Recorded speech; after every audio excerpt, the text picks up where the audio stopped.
Sadnam. This is Satparik, and I am coming to you Friday afternoon. The other night I went out to Los Alamos to a faith and science forum as part of their summer lecture series. And it was kind of a fascinating experience to go and share what I know or don't know about Sikh Dharma with people who are engineers and scientists, but also majority Christian. I grew up in the church and the Christian faith, and so hope means something very different from that background than how I understand it from the Dharma I practice today. So I just wanted to share a few thoughts based on that experience of that talk. It was a sort of fascinating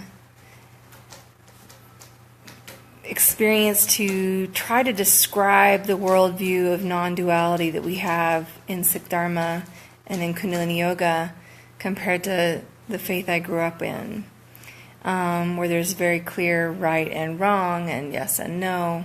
Not that we don't have right and wrong, but we don't have the duality of seeing them as separate. We see it as a continuum of the human experience, or that's how I would describe it.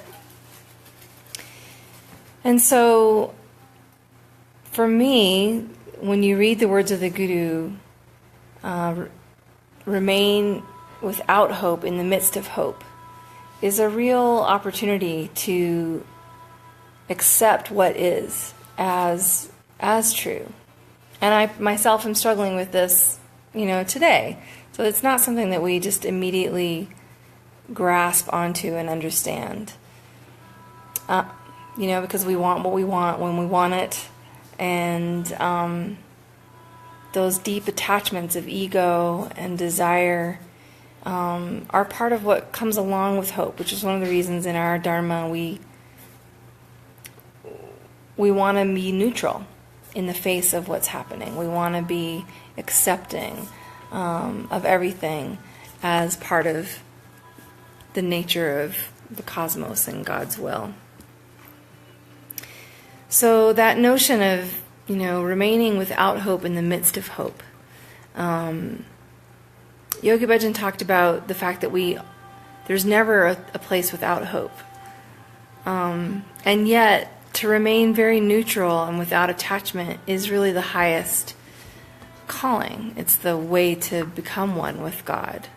And it's that oneness, that unisonness, that experience of non-duality that we're all really moving toward in our practice, in our consciously conscious of every moment.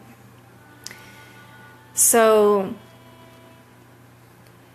one of the ways that I talked about why we're more dependent on our practice than we are on hope or belief.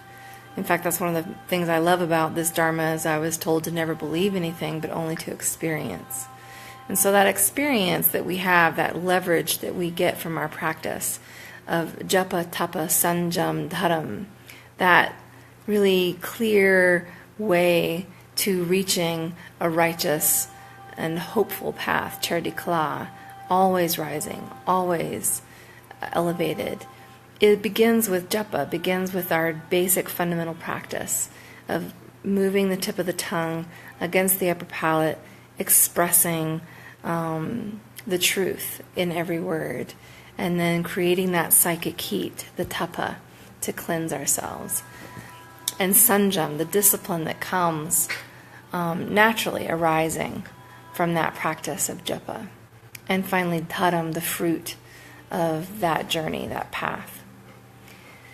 So I just wanted to share some of those thoughts and really reach out based on my own experience that there is always hope in hopelessness. That's my doggy.